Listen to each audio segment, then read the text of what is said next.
when I see somebody walking into a fast food restaurant, I am seeing somebody in a wheelchair in 10 years. You're basically going to buy your diabetes and high blood pressure there, right? And what is going to turn out to be a heart disease, stroke, kidney disease, you're going to be on dialysis. And this is how.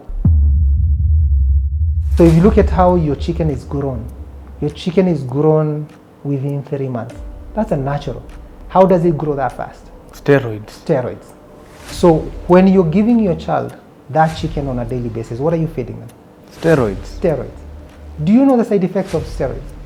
The first thing is like... Robert Mwangi is a certified public accountant and an author with great books under his belt. He is also a clinician with Bachelor of Science in Nursing and holds an MBA in Finance. That day you go to a hospital and they tell you're diabetic and you're like, how did I become diabetic?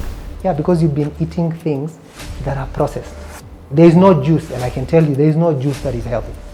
A lot of people are investing, a lot of companies even from abroad are coming, setting up here to invest in healthcare because they are very sure, they are guaranteed that you're going to have diabetic patient, you're going to have high blood pressure patient.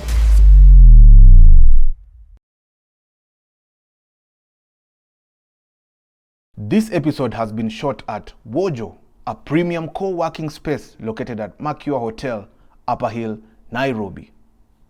Get to enjoy a wide range of premium facilities, including premium working spaces, a fully equipped gym, swimming pool, and not forgetting their bottomless coffee. You can find their details down on the screen below. When we talk about economic crimes, what comes to your mind? A lot of global issues, a lot of corruption and things like that. But at the Crimeshield podcast, we want to break it down to you on how it reaches your doorstep and you being a contributor to the same. And to help us go through this topic, and we'll dive deep into it, is none other than Robert Mwangi. Karibu. Thank you so much for having me. Yeah. Karibu Crimeshield podcast. Yeah, thank you so much. Yeah. People wonder, why do we, talk about economic crimes in a very, grand way, and yet we are contributors to the same from within. We had a discussion earlier, and we are looking at, and let's pick this one. We'll go step by step. Yeah. We're looking at the kind of diseases we are witnessing. We are looking at how our weather condition is changing. And I read your book, The Dollar Altar, and this book really, it made me have to look for you because there's so many insights in this book, among the other books that I'll read definitely, that really opened my eyes, with regard to how people can safeguard themselves from, economic crimes. Yes. There are things that we do on a daily, things that they might look like the in thing. Let's look at the diseases. And I want us to pay attention to these diseases that people call lifestyle diseases. Mm-hmm. One of them being diabetes. Yeah. Tell us about it. Well, thank you again for having me. It's amazing the work that you're doing. Thank you. Looking at security, people just think security is just one thing. Yeah. And I was amazed when I looked at your, posting your podcast even on YouTube. Mm-hmm. So this is great. It's able to open people's eyes because sometimes there are people who want to enslave us, and they are actively enslaving us, and we collaborators in that process of being enslaved. Contributors. Right? Contributors. And we have to change that. Yeah. And so this information is supposed to. So Dollar Altar, a bit of background was written, I wrote it in 2013, 2014 is when I published it. Mm-hmm. And there's a chapter called This is Capitalism, and that's what you're referring to. Yes. And that's a very interesting title. And I wanted, in fact, the book at some point I thought I'm going to call it This is Capitalism. And this is, it's based on what is happening in the US and how people are made into they're manufactured, basically the people who manufacture sick people over a very long period of time. Mm-hmm. So I will start in the States and see how that is coming to us, the flood coming to make us sick people. Yeah. So first, when you look at the US, there are 100 million people who have diabetes and high blood pressure. Right now. When I was and actually there are more because when I was writing the book, that was about more than 10 years ago. So that's even more right now. Mm-hmm. And so the background is I was coming from, cardiothoracic ICU. That's where we do open heart surgery, and I was recovering patients straight from open heart surgery. And I started realizing that the what I thought is epitome of medicine, I thought I'm in very high tech place treating people with very complicated stuff, cardiac issues, right? Yes. As a nurse, ICU nurse. But then and that threw me to do an MBA to try and figure out what was happening, because the people were coming, to the hospital, and quickly realized we are nothing more than plumbers. Like, people had clogged their pipes around their heart, and we were going in to basically unclog a pipe that was clogged by somebody's mouth. And I was trying to figure out how did this happen, right? Yeah. And I realized in the US, if you want to know a place is poor, it has a lot of fast food restaurants. Some of these fast food restaurants, the ones we see even in Kenya. In Kenya, and you're happy coming to the US, right? Some of them I've never gone to, because literally I know that I'm going to take a bite of death here. I've never gone there, right? Wow. Simply in the US, if you ever because the what is called disease capitalism is realizing, and hopefully we're not climbing the tree from the top. Yeah. The people who have diabetes and high blood pressure, there are 100 million of people. It's a very systematic way of manufacturing those people to the point whereby they now come to the hospital and they become the customer of chains of hospitals making millions and billions of shillings. Because of what was manufactured. What manufactured through fast food. And this is not to cure you, just to manage your symptoms. Because if they cure you, in fact, if by the time I was writing the book in the US, a third of the US economy was based on diabetes and high blood pressure alone. That means if you were to cure people of diabetes and high blood pressure in the US, that country would collapse, right? Wow. So, but let's bring it home. How is it happening? The US will do its bit to be able to fix the problem. Yeah. But let's see, so I saw that flood coming, and I was writing this book to make sure that it does not get to us, right? Unfortunately, 10 years later, it is here, right? And it's very saddening, because I can see exactly, right? When I see somebody walking into a fast food restaurant, I am seeing somebody in a wheelchair in 10 years. Like, literally, like you're seeing somebody very happy walking in. You're buying into you're basically going to buy your diabetes and high blood pressure there, right? Wow. And what is going to turn out to be a heart disease, stroke, kidney disease, you're going to be on dialysis. And this is how, about 2013, this economy was studied. In fact, that study was posted on a newspaper called Morning Star, and it's titled Africa Income Rises, Changing Tastes. It's been studied all over the world. Yeah. That when people are coming from what you would call poverty to middle class, the first thing that changes once they get a little bit more money is the size of their plate. And on the size of the plate, the thing that increases most on that side of the plate that is changing is the amount of meat.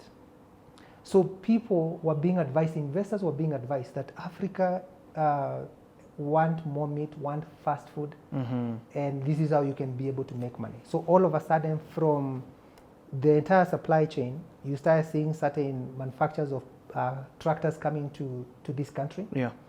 In fact, as you're going to Nakuru, there are places that you will see, like certain tractors. All of a sudden, every little town started having an agrovet shop. Like, where there were no chemicals, all of a sudden they started flourishing, right? And the whole deal was to be able to invest in the supply chain from downstream up to the point where the plate is going to change, right?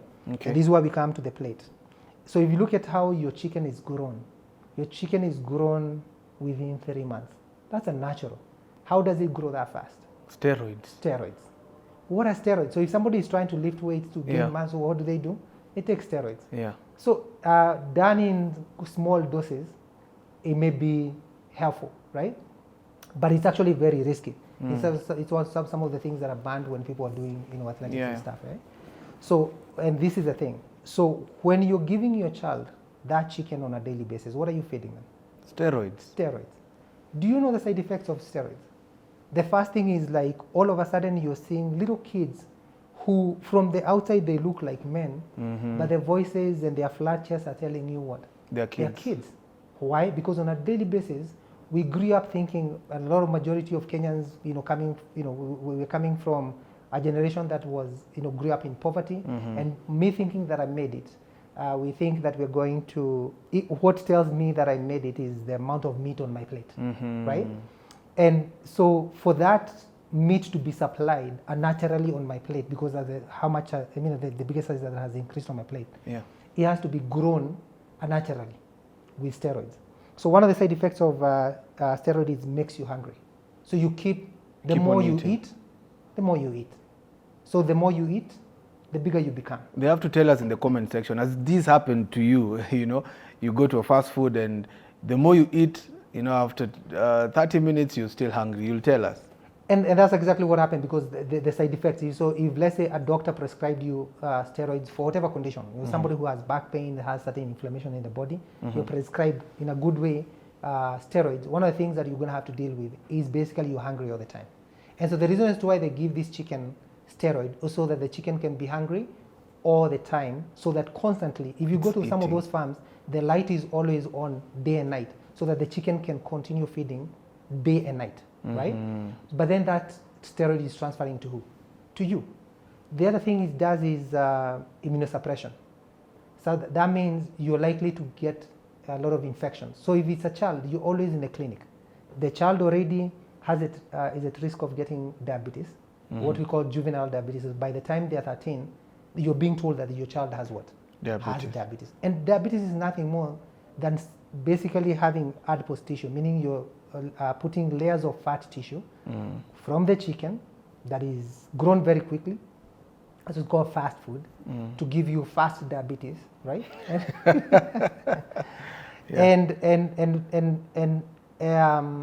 So it's your body telling you that you've grown beyond the frame that is what you call ideal weight, and you need to go back. But then if you're eating steroids, your body doesn't know, your brain does not tell you that you need to go back. And so that's why you're having, unfortunately, these fast food are going to lead to a lot of people making money in what I would call these economic crimes, where a lot of people are investing, a lot of companies even from abroad are coming, setting up here to invest in healthcare, because they are very sure, they are guarantees that you're going to have diabetic patient, you're going to have high blood pressure patient, and all those two diseases lead to what we call cardiovascular illnesses, which is strokes, heart attacks, kidney issues, amputations, and that's what we're going at. From the fast food, the next thing we're doing is in this line of economic crimes. So basically, we are feeding our children, our family, a lot of food that is manufactured, and in it there's a lot of chemicals that require the body to produce insulin. Yes. Beyond its capacity. Yes. Wow. Yeah. So an example, another thing was like, it's very interesting. Go to any fast food restaurant, right? So somebody is eating this chicken with a big can of soda or bottle of soda, right? If you look at soda, let's give an example with the one that looks orange. They have different titles, but they all look orange, right? Yeah. Some of them have 17 teaspoons of sugar. So unachapa mtoi ati umekuta anakula sukari. Lakini umemletea Fanta, iko na 17 teaspoons. Si umwache tu akule hiyo 2 teaspoons of sugar. Alikuwa anakula 17 teaspoons of sugar. And this is what it does. So some juices, like those big packet of juice that you find, if yes. When you go to restaurant, we want to make people know that we made it, yeah. So tunajaza, tunachafua meza na nini, na ma juices, masoda, right? The goal is like, first we are trying to prove to ourselves that we made it. We're also proving to other people, like we made it, right? Some of those packets, one packet has 32 teaspoons of sugar. So in one sitting, like umekunywa 32 teaspoons of sugar. Wow. Now what that does in your body, you might say you run or you do this and you do that. It's equivalent. It takes about 5 oranges to make 1 glass of juice. So if I take 5 glasses of juice one day, how many oranges have I taken? 25. 25 oranges. Like literally, and that's just a snack. So this is what that sugar does to your body. As soon as it gets to your stomach, it's, you know, it's, your saliva is converting that into glucose, gets into your stomach, and it's absorbed as glucose, right? Once glucose gets into your bloodstream, it tells your pancreas to produce insulin so that it can be packed away from the blood. That's why, you know, we call it blood sugar. The problem is your insulin does not have the capacity to keep up with, like, you dumping that 32 teaspoons of sugar or 17 teaspoons of sugar at a go.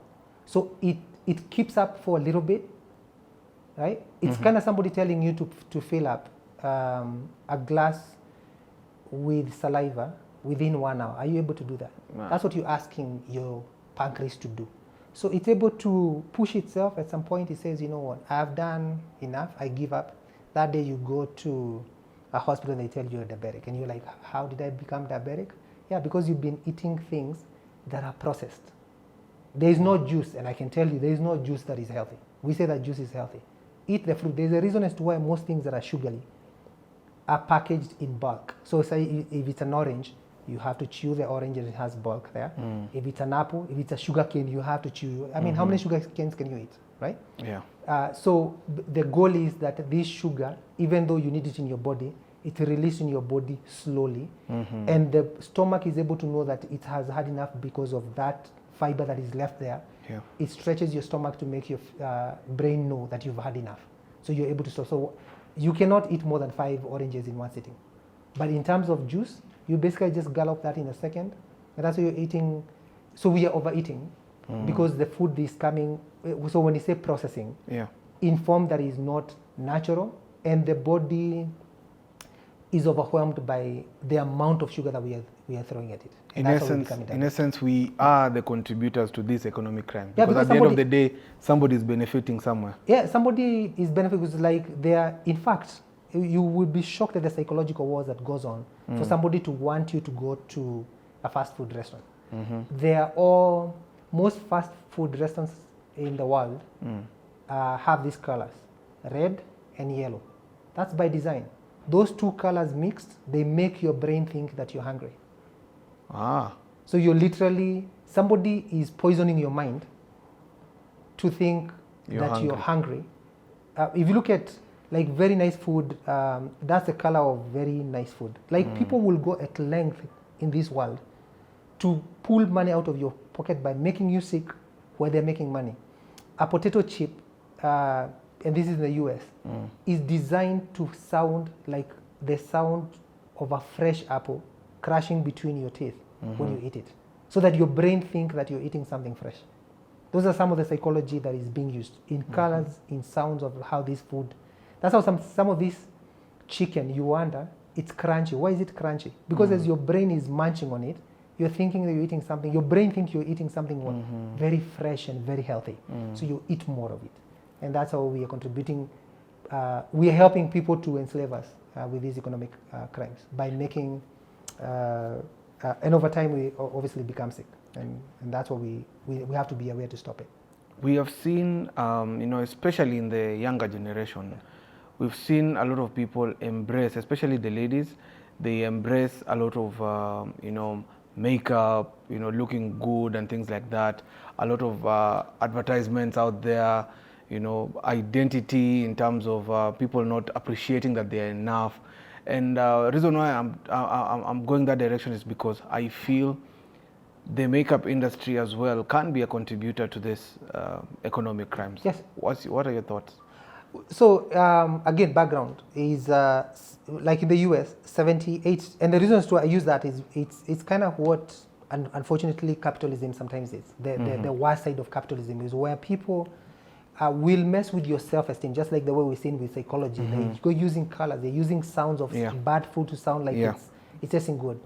By the time when I was writing the book Dollar Altar, 78% of all girls in the US didn't like themselves by the age of 17. Why? They grew up with this doll called Barbie doll, right? So it looks a certain way. So from a young age, you're being trained that you're not enough, right? So we do that with our kids, right? We give them kids that don't look anywhere like ourselves, right? So over time,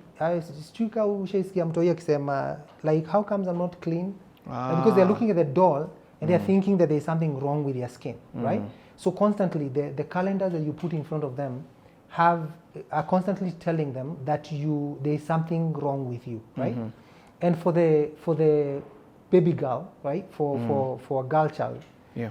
it's like, I think the term body shaming has come, is coming a lot in this generation, right? And the reason is people want to drop your self-esteem, where you think that you are not enough, you're not worth, and you have to add something on yourself for you to be worth, right? And that's the whole word makeup. What are you making up, right? Are you short of something? It means you don't feel enough. You're not enough, or somebody you used to feel enough, but somebody told you like your complexion is not enough, right? Your look is not enough, like your lips are not enough, right? So why? Because they're trying to create an industry, again, to mint money off of your low self-esteem, manufactured low self-esteem. And so you cake yourself, like you cover yourself with makeup. And what makeup does, unfortunately, no matter who tells you, is like over time when you're overdoing it, it damages your skin such that at some point you become a permanent slave, that you can never go outside unless you're caked up in makeup, right? And so the whole idea is, and I know people will say, light touch here and there, it's not a big deal, yes. But then when you're doing that because somebody told you you're not enough, right? And we use things like kienyeji, it's like Kienyeji Pro Max. Why? Because we want people to feel bad about themselves, so that there's somebody who is going to make money off of that low self-esteem that we've just sold to them. And it's very sad. So the thing is, it's like you do not need to be a captured slave. That's what they call it. So that somebody can make, and with the amount of money we're talking about, let's give an example. Like some makeup, let's say, cost 100 shillings, right? Yes. 100 shillings times 10 million ladies are doing makeup one day. 100 million, easy. Going to somebody because they messed with your self-esteem, so you don't feel enough, and in the name of that this is how looking good, this is the model. Who said what is the model of what looks good, right? I think all of us individually defines that, and the fact that all of us are unique in our own way, we should celebrate that and not allow people to, and I wouldn't say that it's better that if it was manufactured here, but all those things are also manufactured, so we are draining our money by people making us feel bad about our skin complexion and how we look, so that we are draining money so that we can look a certain way. There's a reason as to why people in different parts of the world looks differently, right? Somebody in the UK looks different than somebody who is in Asia. Somebody who is in Asia looks different than somebody who is in Africa. We just need to be proud of ourselves and not thinking that beauty, there's a standard for beauty. We define beauty. And I think I totally agree. There's power in our hands to pretty much appreciate ourselves for who we are. And as a culture, I've seen right now, this new age generation, they feel like breastfeeding is yuck. It is old fashioned and things like that. And they're going into using baby formula. We had a conversation about it, and I think the public has to know about it. Yeah, again, it's the same. I mean, again, economic crimes, right? So like somebody is being captured to be an economic slave, right? And that's where the crime is. There's somebody who is pulling the strings in the background and almost become puppets, right?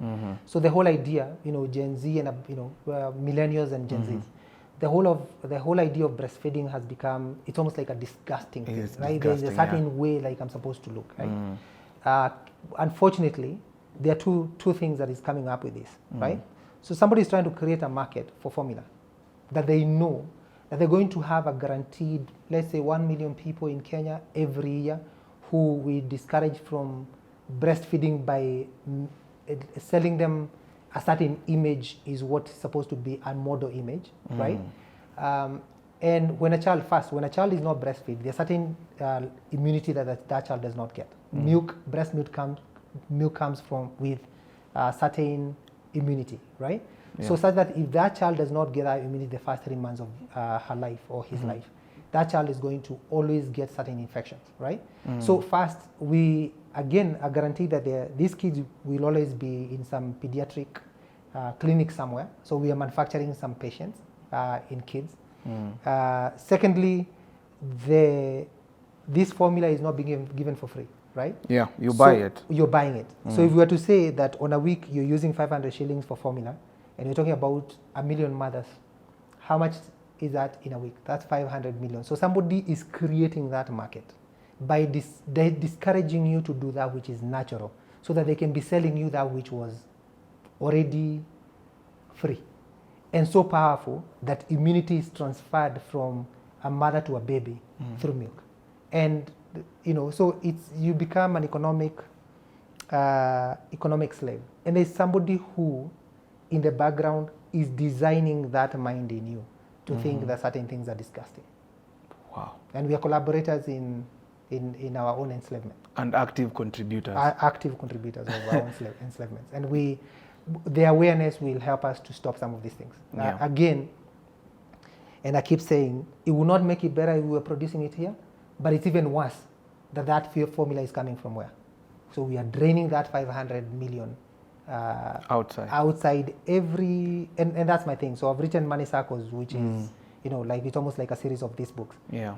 And so how do we circulate our money here? So the only way we're going to liberate ourselves, we actually call it freedom by circulation, is by circulating money here. But we don't need to, it does not make it better that is, even if we were to manufacture formula here, and there are kids that are going to need formula. So just in case their clinicians were going to jump on me, they're like, you know what, yes, some kids need formula. Yes, there are some kids who might be allergic to something that the mother is taking, and therefore they're going to be advised to take formula because every time they take whatever breast milk, they are reacting. So there are cases where the formula is needed, but it is not where you've discouraged a certain generation from breastfeeding so that you can create a market for formula for yourself by damaging the immunity of kids and by siphoning our money by selling as a product that we do not need, that comes, it's equivalent to selling as air, right?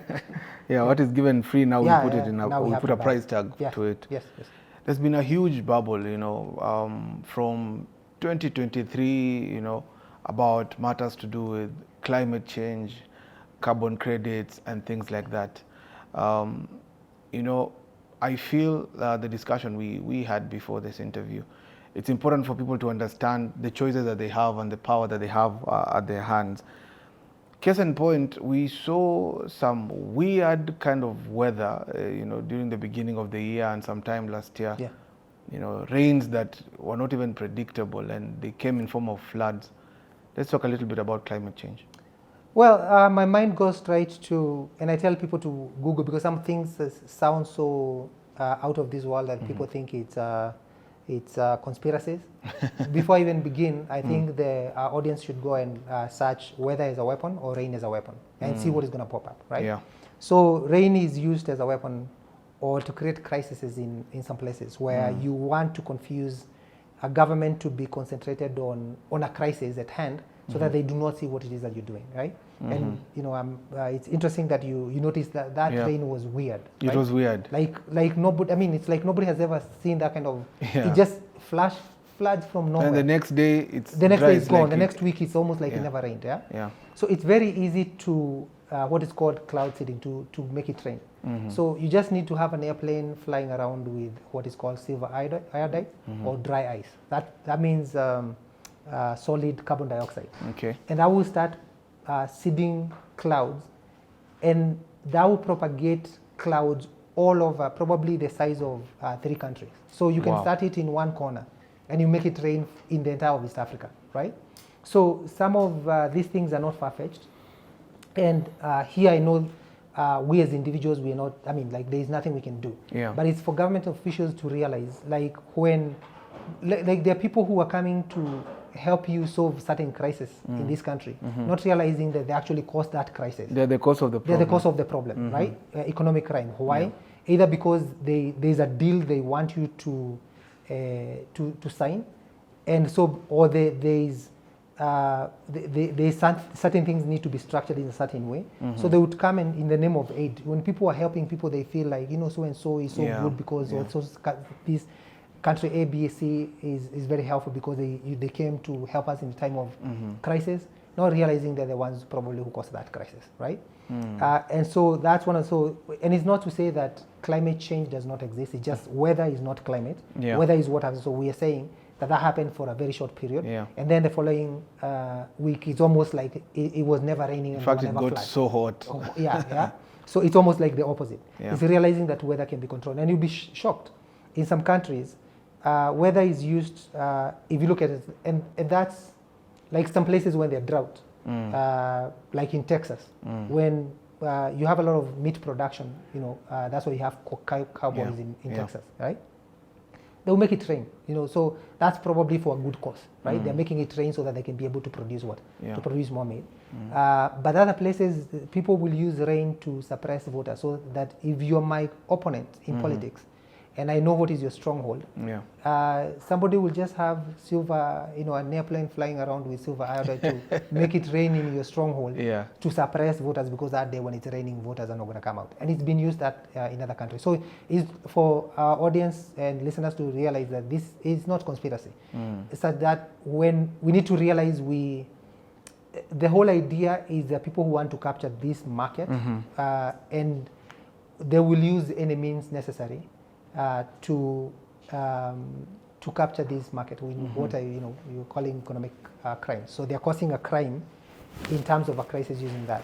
But it's bigger than that. When you think about climate change, and climate change is true, climate has changed, and it's obvious. Like we're in February, and it feels like January when I was growing up, right?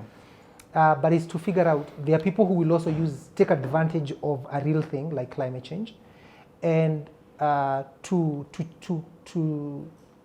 do certain things, right? Yeah, to wield it in according to how they want. So when you talked about carbon credits, so to ward off some of these climate change effects, somebody is going to be paid some amount of money to plant trees. They're called carbon sinks, right? Because what trees are nothing more than these wonderful organisms that take carbon dioxide from the air and they store it in form of wood, right? So somebody is going to tell you, you know what, you're going to be making money, a check is going to be coming to you every month or every year. And you look at the money you can, like you salivate over the money, and you plant trees in your garden. What are you doing? Like all of a sudden, you are planting, growing food in that farm, and you've converted a whole 5 acres into a forest. What will you eat? What will you eat? So now imagine all the entire villages in this country transform their land into what? Into forest. And do you get to own that land? You will own the land, but technically you've committed that you're going to plant trees. So technically, that contract, you do not own those trees, because you cannot wake up one day and decide you're going to cut those trees. You've signed a contract with somebody that you're committing this land into a forest. So where is our food is going? Our food is going to be coming from, right? So somebody is going now. All of a sudden, we realize all our food production has gone down. So somebody is silently trying to kill our farming, to supply what was produced successfully here, by paying you to plant trees in your garden, so that you can buy food that is imported. Does it make sense? It doesn't. If you would have been able to plant and grow your own food. We were already self-sufficient. And some of the things that we call subsistent farming, right? What's wrong with subsistent farming? I am sustaining, that's sustainable living, right? Yeah. So certain things need to be looked at it anew, even that which we look down as subsistent living. Why would somebody need to, in a place that successfully grew tomatoes or onions, have to import an onion from Italy or from Europe because they planted trees in, how is that success? Doesn't make sense, right? So somebody successfully is trying to create a symmetrical economy where they're making money off of converting your land into a forest to be able to sell you imported food. And that's why the whole idea of GMOs became very potent the last few years, because you allow that, you're opening a floodgates of us being fed with food that is GMO, that is coming from somewhere else. Okay. It's quite intriguing, and human beings are always geared towards being appreciated they want to be, acknowledged when they get into place. It makes you feel good. Can these awards that we look at, you look at the best performing, whatever, the best in this, the best bank, the best what, I look at it in a way that probably we can get stolen with awards. What do you think? So I've actually, you say that, I mean, in Five Fingers, I've written exactly that. There's a chapter called, Stolen with Awards. Ah, right? Okay.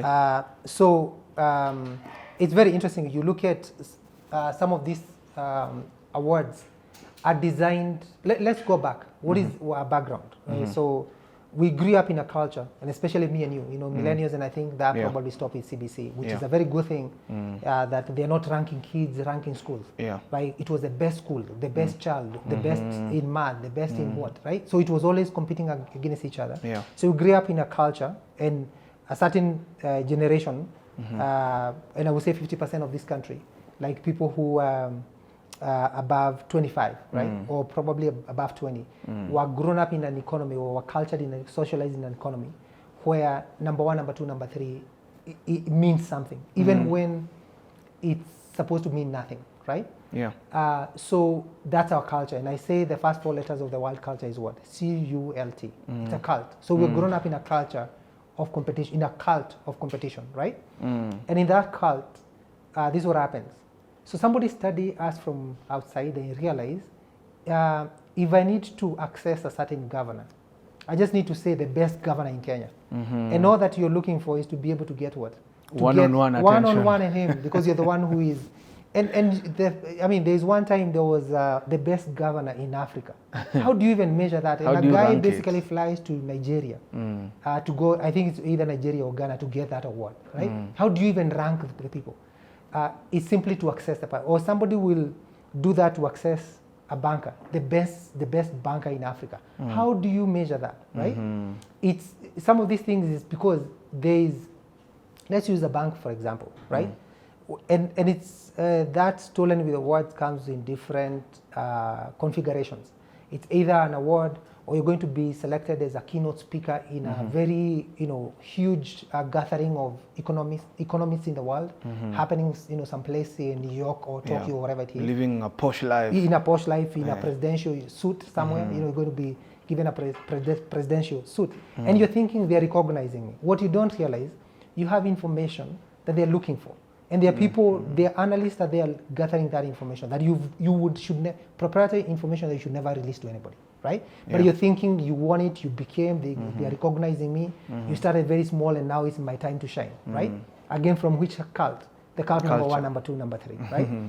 But Kumbe, this guy is trying to access you because your bank, this is how business people are trained. Yeah. If you're setting up in a different country, do not bring money in that country. Borrow money in that economy. So if you're setting up in Japan, don't go send money, your own money to Japan. Go borrow money there. You hedge what we call, against what we call exchange rate risk, right? Okay. So that person who is giving that award to a banker may simply wanting to take 1 billion shillings worth of loan, right? And their goal is not even to do anything with it that is helpful to this country. And this is what we're calling economic crimes. Yes. Is basically they will take that 1 billion shillings and tell their friends to do the same exact thing, right? Convert that money into dollars and just wait. Because as they are dumping the Kenyan shillings, what is happening to the shilling? It's losing value, right? So that means if you borrowed $1 million in a bank in Kenya, right? That's probably, let's say, $1 billion, and you convert into dollars, that would be what? Probably $100 million, right? So actually that's $1 million, right? So what is going to happen is that when enough people do this, and that's what happened in 2011. Don't think it's like conspiracy. Okay. Like even Parliament probed this, and they realized there are people who are speculating with their currency. The lowest the shilling had gone low at that point was 109. And it had happened because people had taken loans in our banks, speculating with our shilling, right? And converted that loan into that money that they had borrowed in Kenya shillings into dollars, hoping that the shilling, all making it happen, that the shilling is going to lose value, so that eventually you're going to need less dollars. So you simply sit back with your dollars, the shilling loses value, let's say loses a cool 20%. Then bring it back. And bring it back. That means you need 20% less the dollars you borrowed. And basically you've made a cool 20%. So out of $1 million, you just need $800,000, and you keep a cool 200,000. So you can extrapolate that to whatever figure. And so many people are doing that in this economy, borrowing in this economy, dumping the Kenya shillings, influencing the exchange rate, and basically convert it at a later date when the shilling loses value, and that's what they do, right? So it's things that have been done. So what does it call? It calls for vigilance in CBK about speculative trade and allowing people to just what you call capital flight. People should not come and borrow into our economy and convert our dollar. There should be controls. There are countries who have put enough controls in the market so that people don't, basically trade, mess with our lives. Commit crime, holding an economic gun, right? So, top of mind, how can we solve these issues that we've raised in terms of, economic crimes, and yet we have brains in Kenya, we have brains in Africa, we have people who can, actually do tremendously well in these industries, manufacturing and things like that. How then can we be able to mitigate these risks from a policy making level to even on the ground? It's first not thinking that everybody coming is a savior, coming from outside is a savior, right? That you have what you call white collar crimes, right? So everybody standing in front of you should be evaluated on their own basis, right? Meaning, don't, and I would say, like even government officials, from whichever level, from the top to legislature or even the judiciary, people need to be aware that when people are coming with carrots, like low-hanging fruits, don't just see the goods, see behind what the intentions, and also realize there are people who have NGOs that are coming to give you things, to give you, to solve quote-unquote your problems. But they're either causing the problem, that's what we've seen with the rain, they're either causing the problem, or they're going to make way much more. They are working for people behind the scenes, right? So try to see behind the scenes what is really happening, the bigger picture, right? So we don't get excited about free things. Free things, in the olden days, there's something called Trojan horse, right? Where you give somebody, I think the king would be given a trophy. And I'm sure with your background, you know that. And inside that it's the person who's going to execute the king. The assassins inside that horse, right? It's always fast from a policy level for people to understand when you're having somebody coming in to this country, they're not always holding a white flag. They're not coming in peace.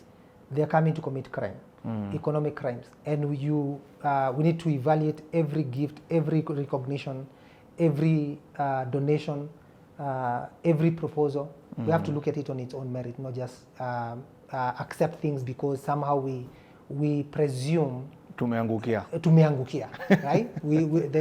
Is to realize we need to do a SWOT analysis of every individual. What threat are we getting into ourselves when we are collaborating with certain people, right?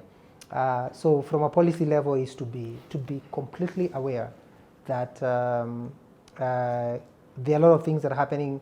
So when it comes to fast food industry, right? So and that's what I say. So sometimes we think development, from a policy point of view, is the erection of concrete and steel structures, buildings everywhere. And in fact, in Kenya, you go find a place that there was nothing, and now there are apartments, there are bed sitters, like, hey, place may grow. What is growing, right? So it's understanding you can have growth and what you call growth, but you're minting sick people. So there are people who think kukula KFC ni kuendelea. I mean, you hear people saying, like, I've never eaten pizza. Pizza is nothing more than chapati with a stew on top. Yeah. I mean, really, I mean, that's exactly what a pita is, right? And when you're eating, in fact, on top of that, there is also what I call yesterday's milk, because cheese is nothing more than Yesterday's stale milk, milk, yeah. right? And I'm not saying that once in a while there is no problem. Once in a while there is no problem taking that soda or taking that juice.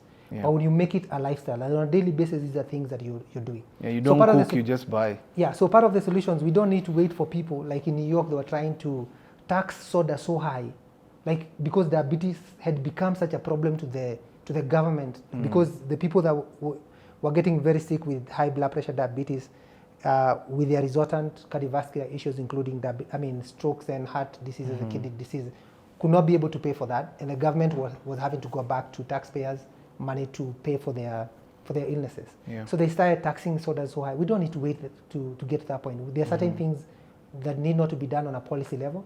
Me as an individual, I can decide, you know what, once in a while, I will make decisions. Yeah. Like, for example, in my house, you'll never find a soda. There are kids, but you'll never find a soda. You'll never find juice in my house. Why? Once in a while we go out, you will take a soda. But in the house, if you need juice, eat a fruit. So in the corner, there are always fruit. You will never find one glass of juice in my house, right? And those are conscious decision. Because middle class, right? And I will say, because this middle class, and that's why I don't look like I belong in the middle class. You know that? You know what I mean? Yeah. They're called middle class because Yeah. you can tell they are, you know, like the things that we are eating. Their plates are full. Exactly, and they are full with bad stuff, right? So there are things we don't need policy, because policy means policing, right? You're policing industries to be able to do micromanaging. We can decide in this nation, fast food restaurants are not going to be successful by making me sick. Because I want you, there's an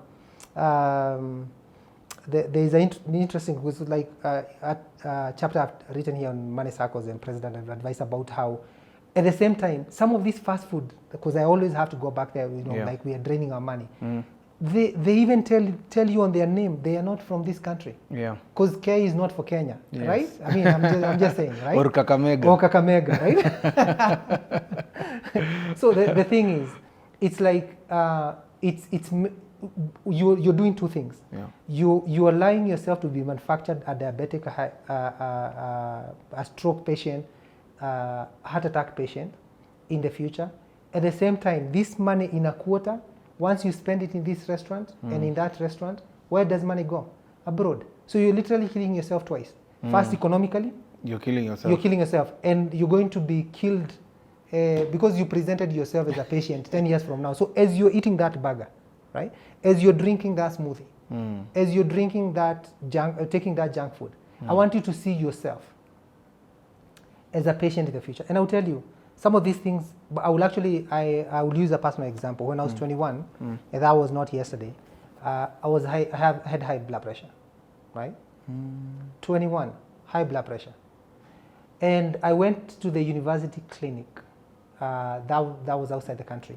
And they told me, young man, you have high blood pressure, and they threw 2 blood pressure medication at me. Never told me it was high blood pressure. I was in nursing school, so I knew how to reverse high blood pressure. And guess what I used? I realized when I was in Kenya, I was walking a lot. I mean, we walk a lot from the bus stop to, and one of the things that people need to do is to actually, the other thing, being conscious that you don't need to be riding like unajua people when they're walking, they say like, you know, watu wanatembea kama mifugo. We assume people walk, right? Because they are poor and they can't afford transport. They can afford. And also it's also like the middle class, you know, like, and I have to emphasize the middle class, right? So like mtu ameshinda ofisi the whole day. Yes. Umechukua nduthi, like even place you were supposed to walk, right? You've taken an Uber from here to there. And then you're going to the gym to do what? Like, I mean, it's like, like to do what? Why not like literally use that like walking as like part of your commute, just contribute, you know, as part of your exercise home, right? So I'm just saying there are certain things that we as individuals, we don't need to wait until the country has become what, the reason why I call it dollar altar, is that when people are sacrificed on the altar of the dollar, on the altar of the money, because people have configured the economy in a certain way, such that, do you know there are kids right now who do not even know how to cook? Yeah. Right? Yeah. because it's like you, and I can tell you, in the US, when you cook, like ugali, stew, I would say the natives, they look at you like you should start a restaurant, man, you know how to cook. Because like cooking, it's almost like they are configured. That cooking is something that you do in a college, culinary arts, right? You have to go to a school for you to know how to cook, right? And there's something we are losing. So if we lose that, we're going to allow, and it's very sad in the US because you find somebody renovating their kitchen with $50,000, just renovating the kitchen. And the only thing that they cook is cookies. Once every 2 months, right? But they don't know how to cook. The rest they eat outside. Wow. On a daily basis. And it's fast food. Such that in a place like Mississippi, 70% of the entire Mississippi, and that's 10 years ago, that means it's worse. 70% it's either obese or overweight. 70%. Wow. Some of these restaurants where they're coming from, 60% of their population where they're coming from in that state, they are obese or overweight. And that's what we are buying. We are buying our own death. We have to stop it.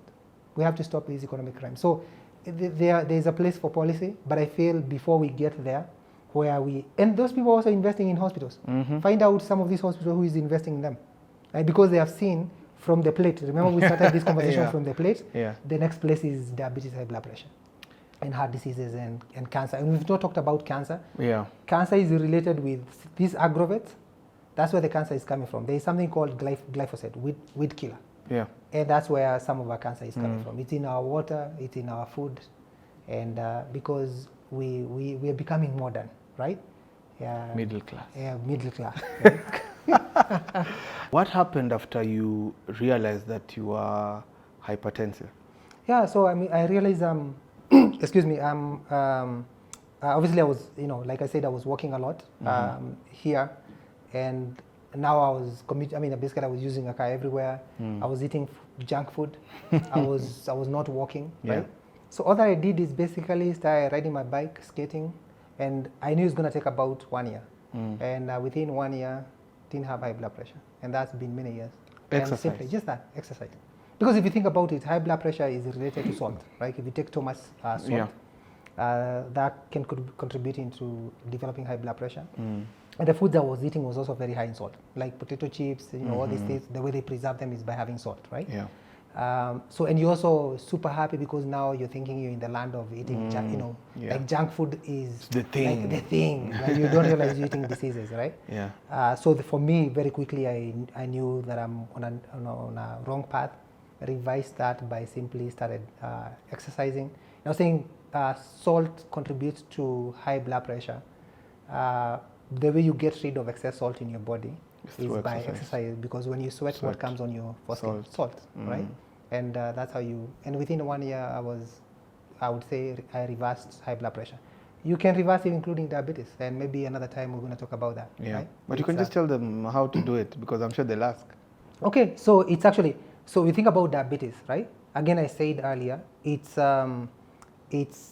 your body.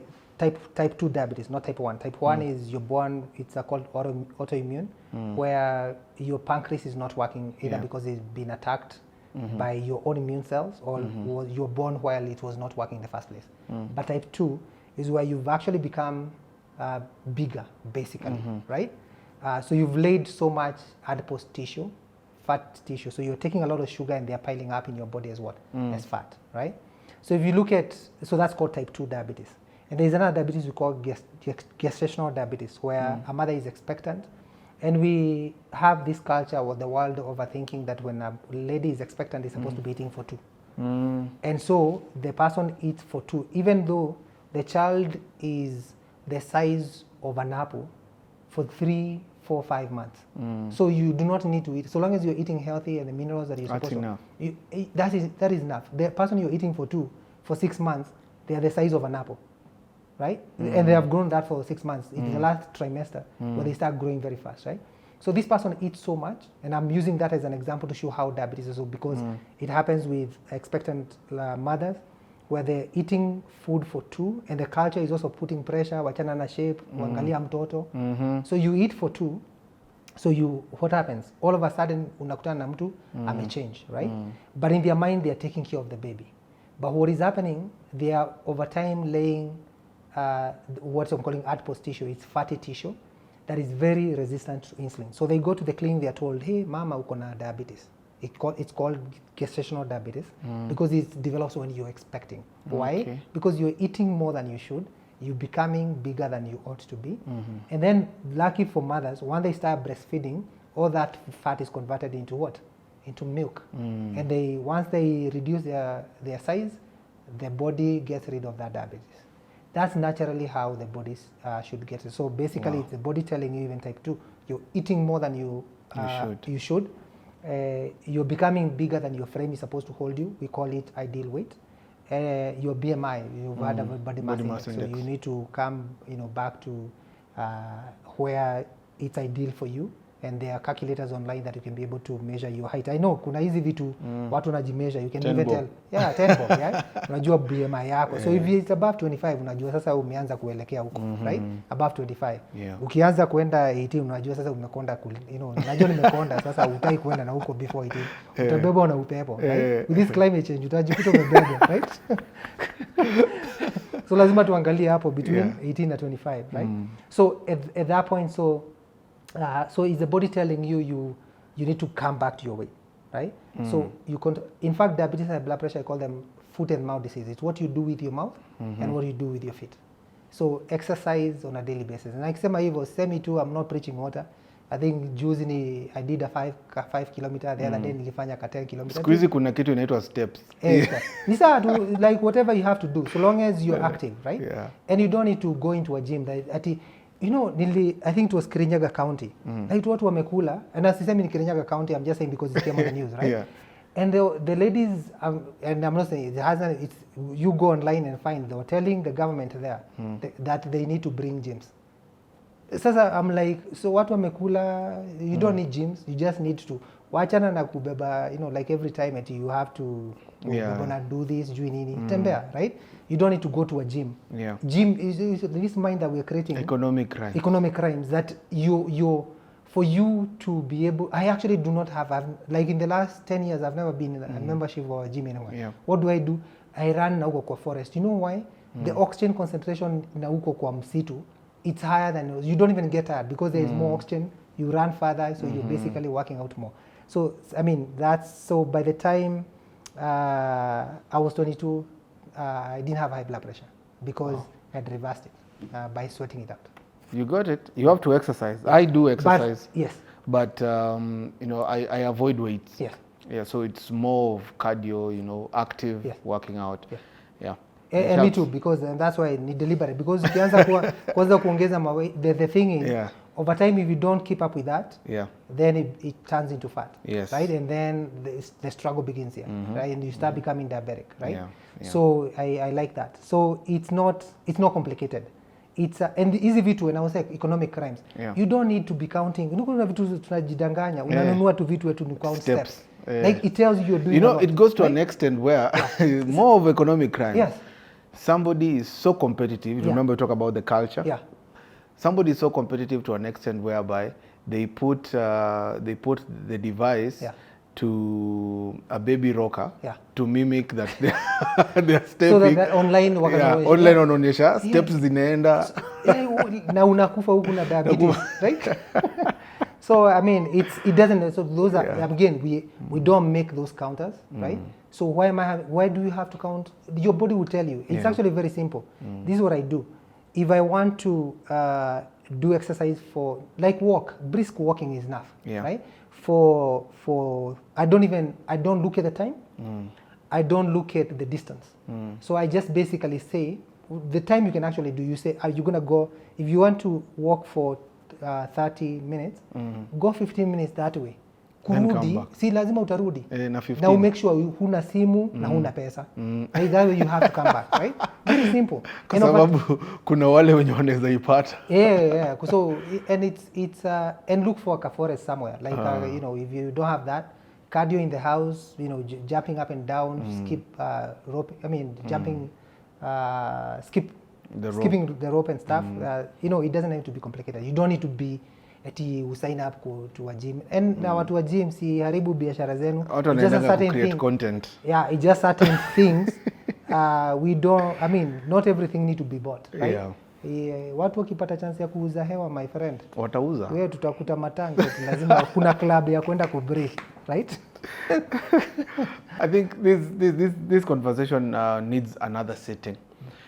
We have really looked at how we've opened people's mind on how we perceive economic crimes, not realizing that we are a contributor to the same. Yeah. So at the Crimeshield podcast, we usually like dissecting these topics to a point where you see your individual role in contributing or mitigating these risks that are there. We also do have a culture here where our guests are handed over the black book. So we have a question that a previous guest asked, and then now we ask you as I wrap up the show. All right. Yeah. So I ask a question? No. There's a question that is already written for you here. here. For me. Oh, then now you'll have time also to write your question for the next guest. All right. I don't see these questions until they come. I like the word black book. Right. Yeah, it's a black book. Yeah, nice. Yeah. So, it's coincidental because we had our previous guest and we were talking about healthcare security. His name is Chris Otieno. Yes. And this is the question that he has for you. What would make you appreciate what would make you appreciate with the many incidents in our country and the world as a whole? What would make appreciate? I didn't capture that. What would you appreciate in the healthcare facility or the healthcare area with the many incidents that have occurred in our country and in the world? What is this one thing that you'd appreciate? In healthcare. Yeah. So, well, I would say we have bright minds that are able to, we don't need to go abroad for our treatments. Yeah. We have bright minds. It's just that we were talking about self-esteem. We have to believe in ourselves. Yeah. We have to believe that we are able to do stuff, and things don't need to be done outside or by somebody outside for us to believe in ourselves. I mean, when you look at the adverts, even in healthcare, sometimes they look somebody who does not look like a Kenyan, just so that we can believe that they know what they're doing. And we have very bright minds, and we need to start trusting ourselves. I wouldn't conclude this show without you telling us where people can find you, where they can find your books. I'm reading. I got mine, The Dollar Altar, and I still have 3 more to read. So probably you can tell our viewers of the books and where they can find them. Yeah, so basically you can find this anywhere in the world, but obviously we want to circulate money here. So you can find, so I have President Advisor, so, and I know they will post differently, Money Circles, 5 Fingers and Dollar Altar. So this is I was born to write these books. This is my work, and it's to change this economy so that we do not need to always cry about our problems and expecting a savior to come every 5 years. There are certain things that we can solve ourselves. We don't need big hospitals. If we can stop ourselves from getting sick, we don't need a politician to take credit that they build a hospital. And that should not put a big name. Big name built by so and so. When we could have prevented ourselves from getting sick in the first place, right? So it's those. So these books can be found in Nuria. In Nairobi. Nuria, and I know probably you will put on the link. And they are available on Amazon. So if you're abroad, you can get them on lulu.com because Amazon sometimes takes most of what creators do. So you can get it on Amazon if you don't have a choice, but you can do it on lulu.com. But if you're not able to buy the book right now, and you want to support me in the work that I'm doing here, you can use my number 0720 661 698. In the previous, I was at Dr. Kingori, and people say that I said the number too fast. Say it again, then slower. So I made it 0720 661 698. 698. Unaweza tuma coffee. We spread this work. Thanks. Now you have a chance to write. And also you can look at the blog afresponsible.com. Okay. Responsible. Basically, Africans, we need to be responsible. And it also gives you a link to Nuria. I've put a link there to Nuria. But I know you're going to be putting afresponsible.com. Afresponsible.com. Africans, we need to. So the word responsible, toa re weke afri. Have responsible. We need to be responsible. Amazing. Yeah. You have a chance now to write your question as I conclude the show. All right, no problem. There you have it, guys. It's only at the Crimeshield podcast where you are able to analyze and understand security and safety matters, even in the most unique areas that you did not think about. We've looked at economic crimes. Put in your thoughts on the topic that we've discussed. Put in your comments. Do you agree with what Robert has talked about? What is your responsibility in terms of contributing to these economic crimes? We dissect these topics specifically for you out there, for you to understand the role that you can play. This and more only on the Crimeshield podcast. Tell a friend to tell a friend. Until next time, keep it Crimeshield.